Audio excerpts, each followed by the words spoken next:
Welcome back to the Trusted Visions weekly podcast. I'm grateful to have the entire team here this week. David, Deb, Sean, thanks for being on the podcast. I'm sure our viewers definitely appreciate your input and opinions versus just mine. So greatly appreciate the team being here. Viewers, thank you for watching our podcast as we continue this month on the topic of, we've covered succession planning, we've covered being a buyer of a practice, being a seller of a practice. And now we're going to wrap this month's up with, how do you set up your practice to get the highest dollar when you're ready? And when do you start doing that? Because I think it's important, where a lot of people, and we've discussed this in previous podcasts, think, hey, I'm ready to sell my practice.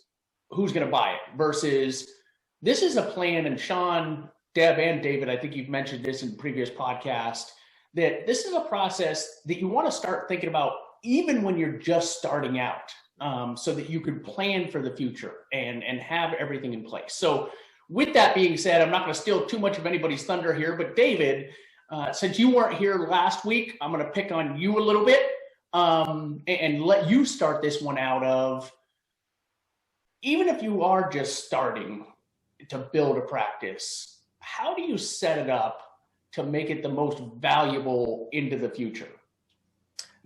Absolutely. And as I mentioned last week, again, when you're starting to look at your practice, remember, it is all about the income. If you're looking to try to get the highest sale price, you're trying to get the highest value when it comes to selling your practice or building a successful practice that you may sell. Worst case scenario is just building a successful practice, period, is all about the income. We all know that on a daily basis, but being able to sell at the highest price, got to make sure you have the income in there and do the work necessary. Take the long-term approach of stabilizing income, making sure that you have recurring income. And in most cases, a lot of advisors use the advisory side of the world because it's all about recurring income. It's about gathering assets and getting continually paid on those assets as those assets grow. Not to mention that, transactional could be a huge benefit to your practice, but making sure that you understand it's all about the income and really taking the long-term approach of what it's going to look like, especially even when you're selling transactional products. A lot of them have changed over the years, so there's a lot of trail options out there, even for packaged products. So take that in consideration. Don't take the short road. Definitely take the long road. And have conversations with your current broker-dealer. They've got experts there that can help you on the practice management side of the world, succession planning side of the world, making sure you have all the building blocks necessary and you're taking advantage of that as you're building your practice. At the tail end of it, there's only so much you can do to kind of get the valuation where it needs to be. It is what it is once you get the value done. But when you're looking at the long term, there's a lot of experts out there that kind of help you, guide you, work with them. And a lot of times with your current broker dealer, it's no cost. Work with a consulting firm like ours to give you a little bit of a boost on that side. But there's a lot of opportunities to look at on that side. And if you're starting out, or if you've been in the business a year, 2 years, 5 years, as I mentioned in last week, get a value today.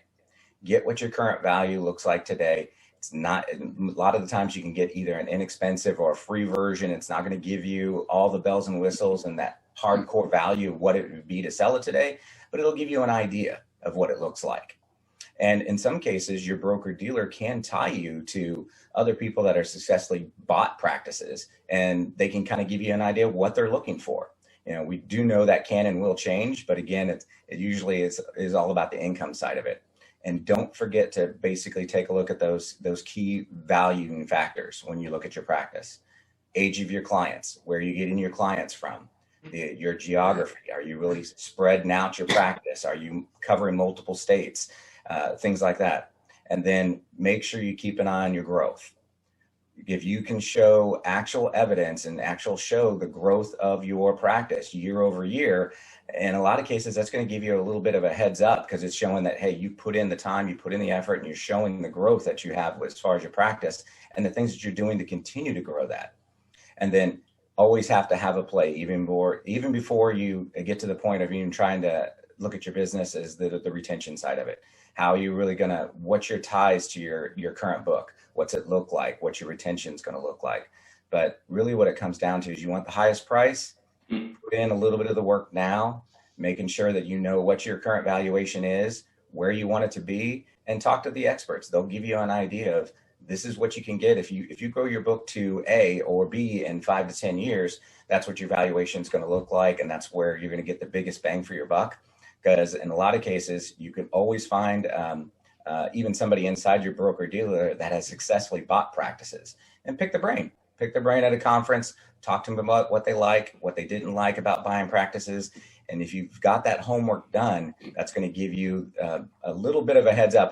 My analogy last week was classic cars. It's the same way. You're selling a classic car, you got some emotion tied to it. But if you've got a laundry list of all the parts and all the professionals that you worked with to build that car, and know all the underneath side of how everything runs, you're going to get a much better value for that car because of the lineage that goes along with it. Same thing with your practice. If you put in the work, you put in the time, you're going to be able to ask, in some cases, hopefully a little bit of a premium for it, but it's hard to say.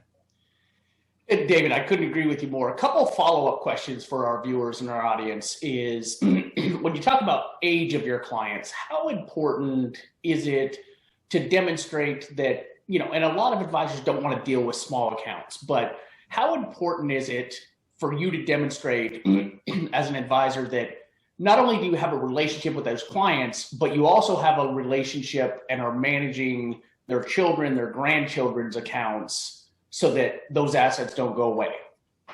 I'm glad you mentioned that, Jeremy, because that is very important. When you're looking at your client, base. There's so many advisors out there that focus so hard on mom and dad or grandma and grandpa and managing their assets because they have a majority of the assets, and kind of forget about the kids and the grandkids and things like that. And in a lot of cases, that's where the money's going. So you need to make sure that you're actually putting in place inside your practice of how you're communicating, getting the family involved, communicating with your client to make sure that you can hopefully start including their children, their spouses, their grandchildren, things like that in those meetings. Because the more times you get them plugged into those annual meetings and kind of talking through the future, it's going to give you a tremendous amount of not only support, leeway, and that's how you retain your clients. If their clients are getting older, the sad part is we're all going to die at some point. It's going to happen. So it's better to be prepared. And if you're ignoring the kids and the grandkids don't know you from Adam, and you were just grandpa's golfing buddy that was their advisor, they're not going to have that connection that they have with you. And be able to retain that book and also build your book is going to be hugely impactful, especially for legacy planning.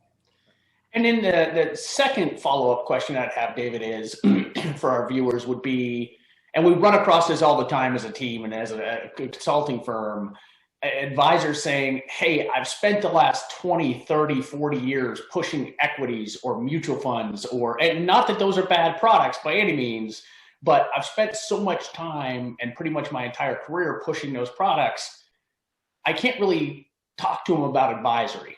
And so how important is it for our audience and as an advisor to be talking to their clients about what you mentioned, the recurring revenue, and not selling completely against it early on for a future sell?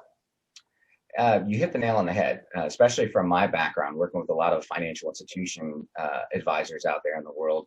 It's very transactional based in a lot of cases. So there's been that you have to rip the Band-Aid off at some point. Work with the experts. I worked with a lot of advisors that said, how do I make this happen? How do I make that transition to advisory? How do I have those conversations? Not only can we help you kind of give you some guidance on that side of it, but every single broker dealer we work with there has a practice management team and has a team on their advisory side that have tools, everything that you need to kind of make that transition over to that side of the business. It's not like anything else. Everybody said, well, I pushed this product so much for so long. Now I've got to get to the point where I've got to convince them that my methodology was different. And it's not that you're right or wrong. It's just you're basically educating them a little bit more what the advisory side of the business looks like, getting them involved with it. But you got to have the tools. You got to have really the support to make that happen. Every single advisory platform out there has those tools for you. They will walk you through the processes and to kind of, what we say, rethink about what you're looking at as your overall portfolio, and don't look at it as a complete shift in your overall strategy as an advisor. It's just an enhancement to their overall portfolio and the enhancement to what you're doing as far as an advisor. There's a lot of things that you can do out there, but it is a little bit of a path, but you've got to rip that Band-Aid off. You have to start making those steps. And I've seen advisors that were so hesitant. It took them years to make it happen. But once they did, they're absolutely happy for it now. Wouldn't change it. And thank you for that, David. I promise, team, we're not going to let David absorb all this time. I just had to, I think as our audience, those 2 follow-up questions would be important for him. And what we don't want to do with these podcasts is have someone leave and, be like, hey, I wonder about this. Right. So with that being said, David, great points. Thank you for your expertise in that area. Sean, I'm going to jump it over to you. And you've talked about this throughout this series of finding a junior partner, right, or finding an unknown buyer or bringing in a family member. Again, when you're looking to sell your practice, it's not something that happens overnight. So what advice and what timing would you give our audience on when do you start that process of determining a family member, a junior partner, or an unknown person?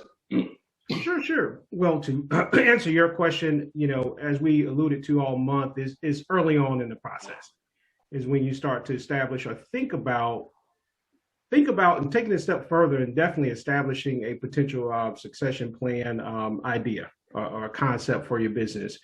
But I want to just really touch on establishing a junior partner, because I believe from my experience that that's the best avenue for a successful succession plan. However, finding a junior partner can be a tedious process. It's not easy at all. If you are at a wirehouse, you could benefit from the firm providing you with a junior partner via their training programs, or you have an existing employee at the firm you're associated with that may want to become a financial advisor, and those individuals are typically plugged into a team.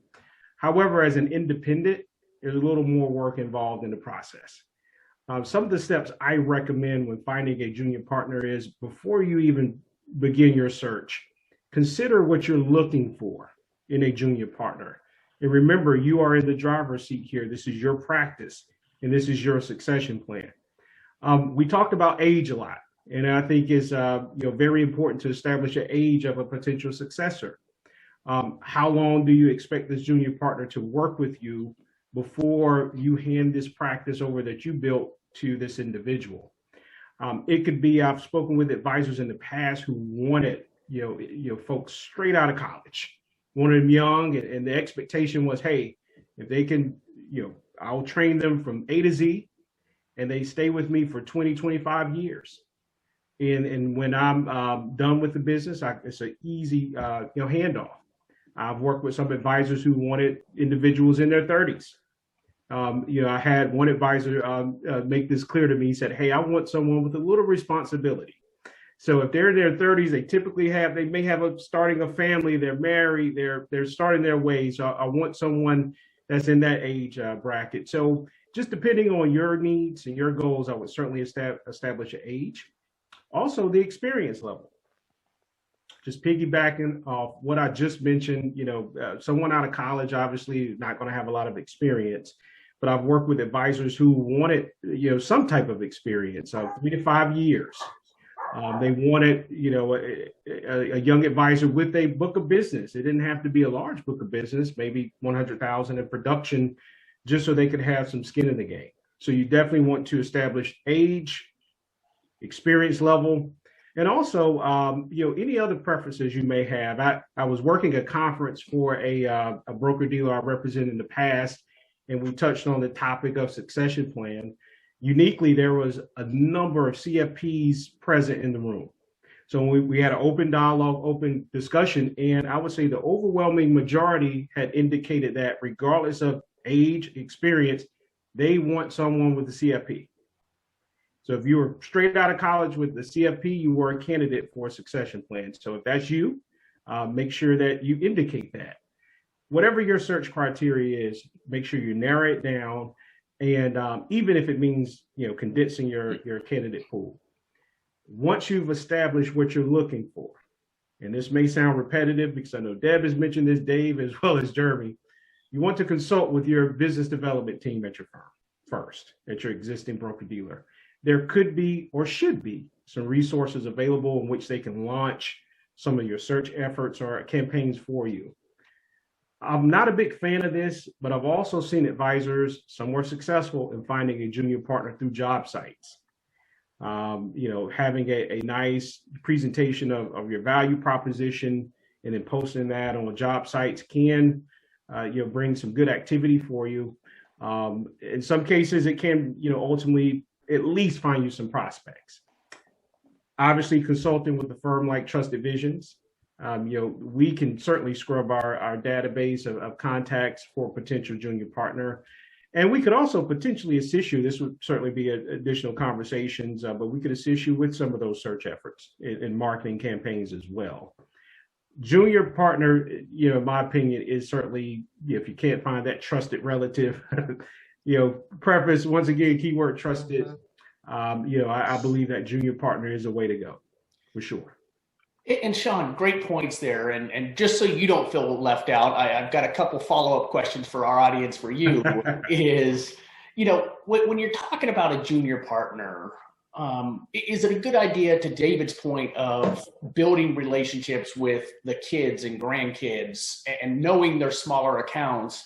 Is that a good segue as you're bringing that junior partner in? To work some of those smaller accounts so that you can see firsthand their experience level and where they're deficient so you can train them up? Absolutely. Absolutely. As a matter of fact, that is typically the avenue that most of the experienced advisors I've worked with, when they brought in a junior, that's that path they took. They had the junior work on specifically small accounts, and they utilize that as obviously a relationship building tactic, but also a training and coaching opportunity. So for sure, I believe that is the path to go in, I would say 99% of the financial advisors that I've worked with who brought in a junior went exactly that direction.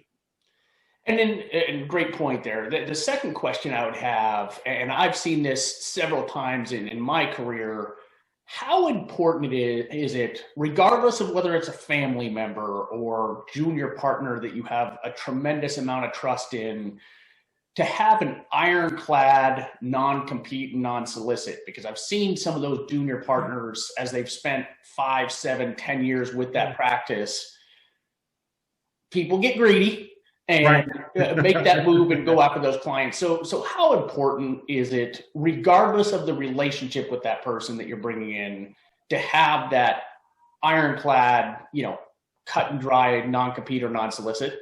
Right. It's a must-have. At the end of the day, as an advisor, you built this practice, so you have to protect it. And regardless of the individual that you're looking at as successor, regardless of the trust you may have, you have to protect your business and ultimately your clients.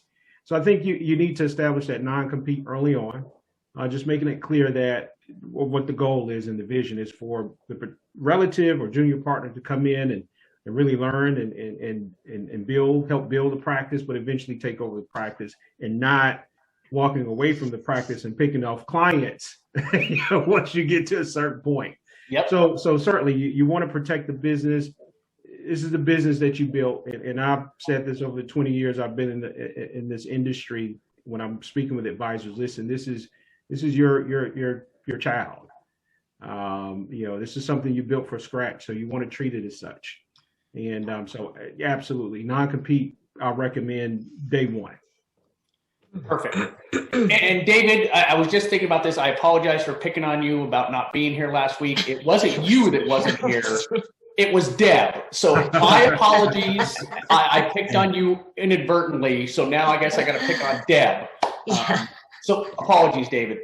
No worries. Deb, let's hand it over to you. And you by far have the most experience out of our entire team, and been around the block and seen probably every scenario possible in this industry. And so when we're talking about setting up your practice, how important and what advice could you give to our audience as it pertains to not necessarily the junior partner or, how to a product mix and all of that, but to build out the infrastructure of your practice to make it more valuable for a future sell. And when we're talking about infrastructure, what is that that makes a practice more valuable with the infrastructure? Yeah, thanks, Jeremy. And while David talked about kind of the book, right, the infrastructure is, what does the business look like? What makes it attractive to, a buyer that comes in and is looking at the practice. So we're talking about location, right? If they're coming to take a look at the office, what does that office space look like, right? Making sure that it is up to date, that everything is, for lack of a better way, let's just say clean, right? That everything is upgraded. Your systems are upgraded. Taking a look at, I'll even go as far as to say, your books and records, making sure that those are all in order, right from that perspective. Let's take a look at the staff. What does your office staff look like? If you're looking at selling your practice, somebody's coming in to buy it, more than likely, because of the size of your practice, you're going to have people that are working in the office. So making sure that the staffing is appropriate. Is there a principal in the office? I know, Jeremy, you've talked about that. You have a principal set up in the office.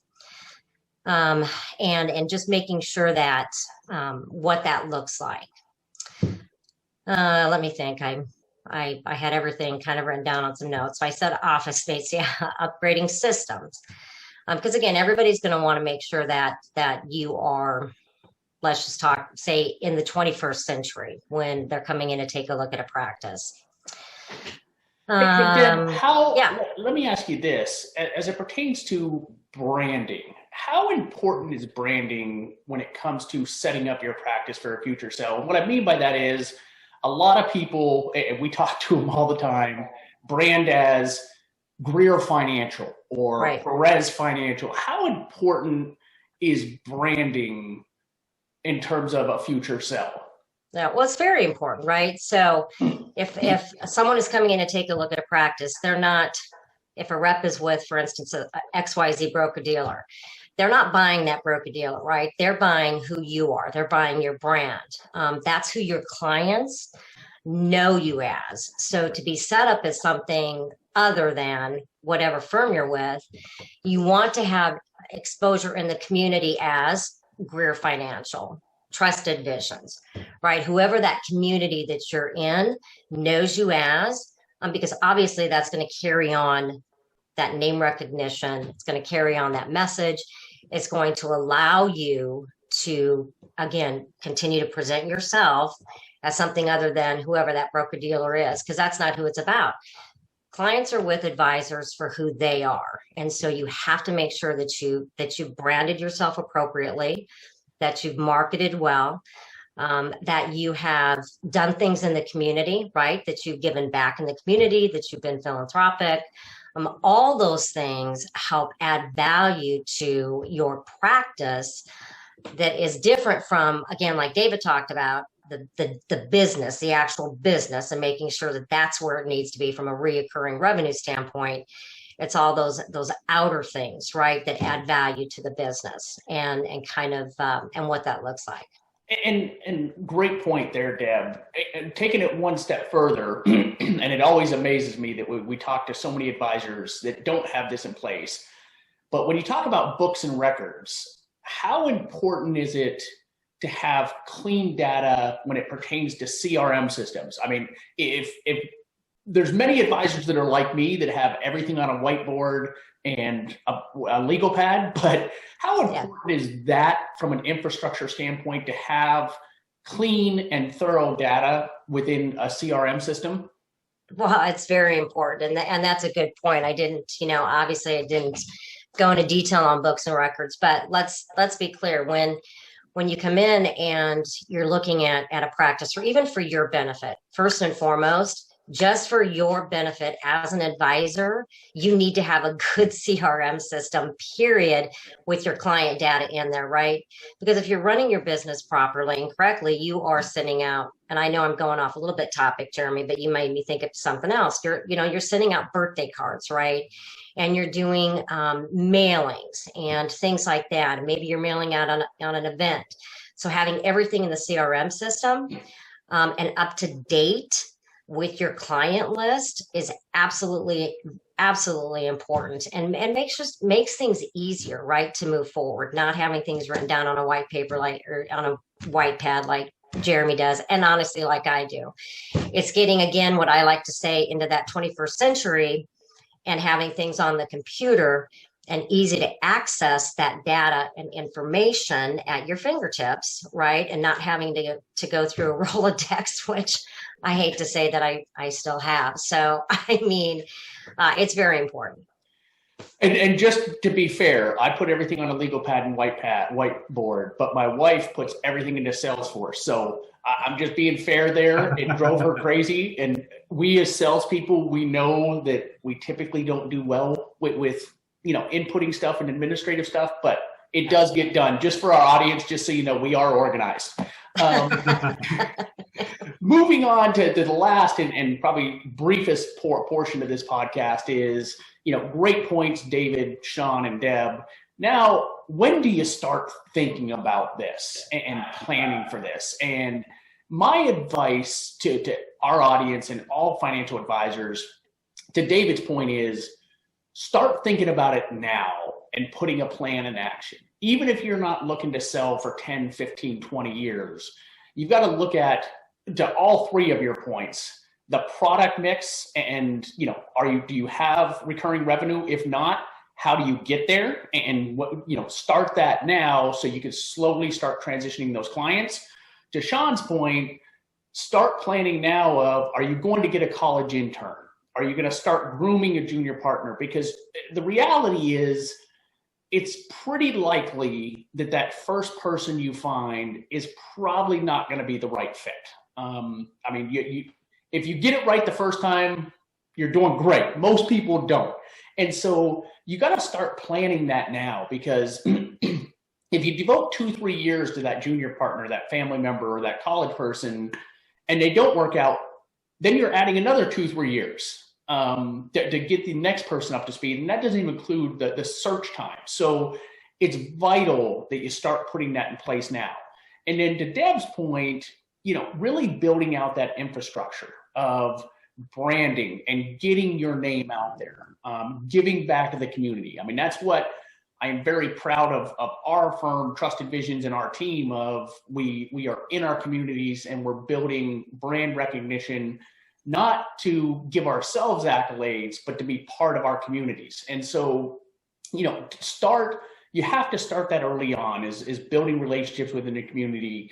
To your point, and I thought it was a great point, Deb, sending out birthday cards or Christmas cards and, building that rapport and relationship with your clients.